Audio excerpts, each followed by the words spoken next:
Salut tout le monde, bon bah écoutez, aujourd'hui on se retrouve pour une petite vidéo DIY et j'ai envie de vous montrer aujourd'hui comment faire son propre album photo parce que c'est bien beau, il y a des albums photos, ils sont tous pareils et franchement aucun intérêt d'avoir le même que le voisin, non? Donc du coup je vous ai montré différentes techniques, différentes manières de faire et du coup le voici, le finish. Après je me prends pas du tout pour une pro par rapport à comment faire un album photo, mais je trouve que je me suis quand même assez bien débrouillée. Tous les accessoires que j'ai utilisés sont sur Wish tout simplement. Pourquoi? Parce que même l'album photo en lui-même, parce que tout simplement on n'a pas tous les moyens de s'acheter des albums photos déjà faits, déjà dessinés, déjà préparés, qui coûtent une blinde et moi perso je préfère le faire moi-même, c'est 2 fois mieux. Donc du coup les photos c'est chez Cheers que je suis allée les faire. Pourquoi? Parce que tout simplement déjà de une il faut pas se déplacer, je suis une grosse feignasse, mea culpa, je le sais, mais il faut tout simplement ils font des petits trucs sympas, on peut les mettre en grosse toile, on peut les mettre en petites magnettes, on peut les mettre comme là en photo du style Polaroid, ce qui est je trouve assez sympa pour un album photo. Du coup, je vous laisse immédiatement avec la vidéo. Donc du coup, nous voilà, on fait en premier lieu la page de garde où on note le prénom de l'enfant, la date de naissance et le lieu si vous en avez envie.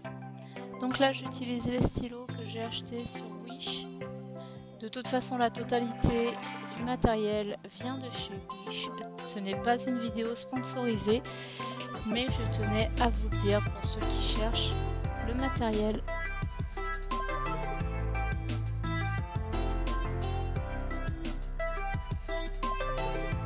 Donc du coup, j'essaye de customiser à ma manière ma page de garde. Je vous l'avoue que sur ce coup-là, je n'avais pas beaucoup d'inspiration, mais c'est venu avec le temps.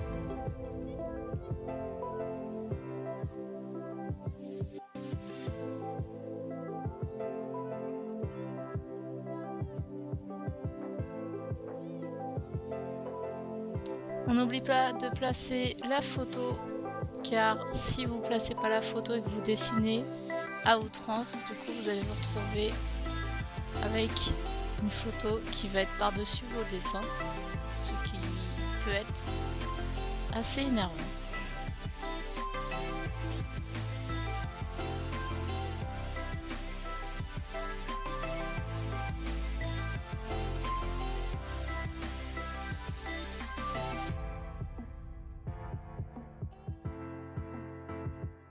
Ensuite j'ai utilisé aussi un petit ruban où il y a des petits drapeaux dessus qui fait un petit peu le signe de bienvenue que j'ai trouvé assez mignon. Donc du coup j'ai décidé de le placer ici.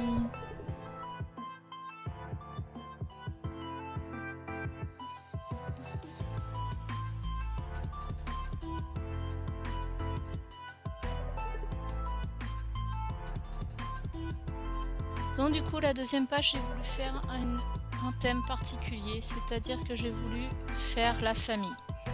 La famille pourquoi? Parce que tout simplement je voulais essayer de réunir sur une même page le père, la mère et le petit. Donc du coup quel est le symbole de la famille? En tout cas pour moi c'est l'arbre que je vais reprendre en plusieurs fois d'ailleurs.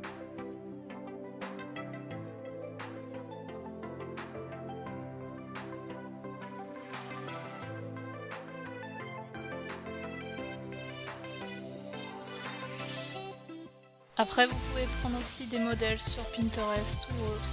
Moi j'ai préféré me laisser mon imagination faire le reste.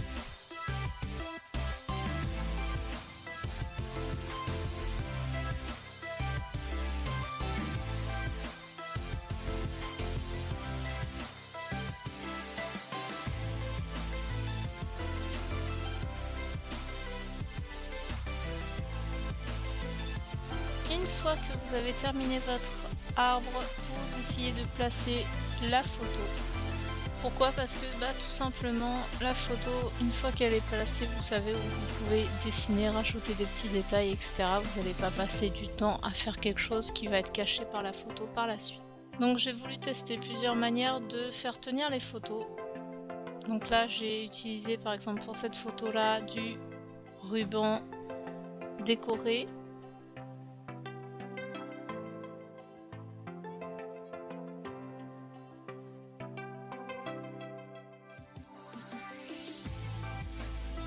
Je passe à l'autre page, pourquoi? Parce que tout simplement j'avais plus d'inspiration pour cette page, donc du coup j'ai voulu passer à une autre. Et là j'ai voulu la faire un peu plus urbaine.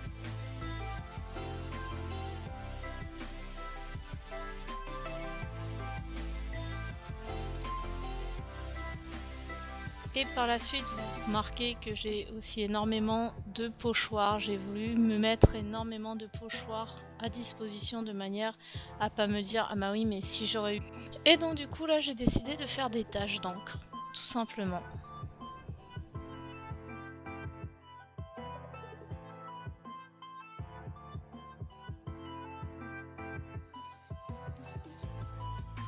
Alors les pochoirs sont d'assez bonne qualité et assez facile à nettoyer. Donc je vous les conseille fortement. Là tout pareil, j'ai essayé de vous mettre une autre manière de pouvoir coller les photos, mais bon, pas terrible. Et ensuite j'ai terminé du coup ma page avec l'arbre généalogique de l'autre côté avec des petites feuilles de sakura.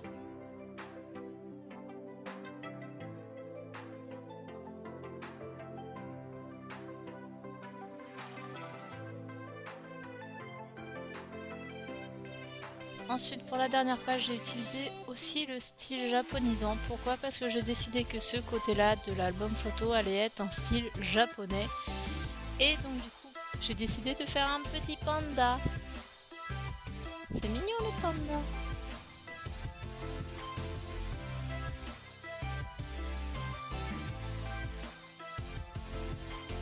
Ensuite j'ai mis un petit ruban sur le côté histoire que ça habille un peu plus la page.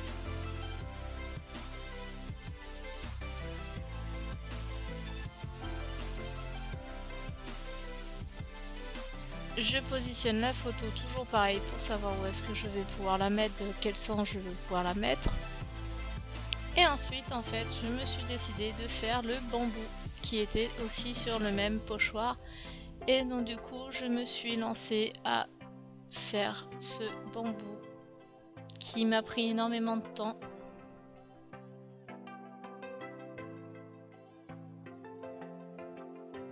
Et par la suite j'ai repris à main levée tous mes dessins. Pourquoi? Parce que tout simplement ça bave un petit peu, donc du coup il faut reprendre les contours. Et là ce coup là j'ai fait tant pis, je vais réutiliser les coins parce que je trouve ça beaucoup plus propre que les rubans. Et voilà, la vidéo est terminée, j'espère qu'elle vous a plu, je vous embrasse et je vous dis à une prochaine vidéo. Ciao!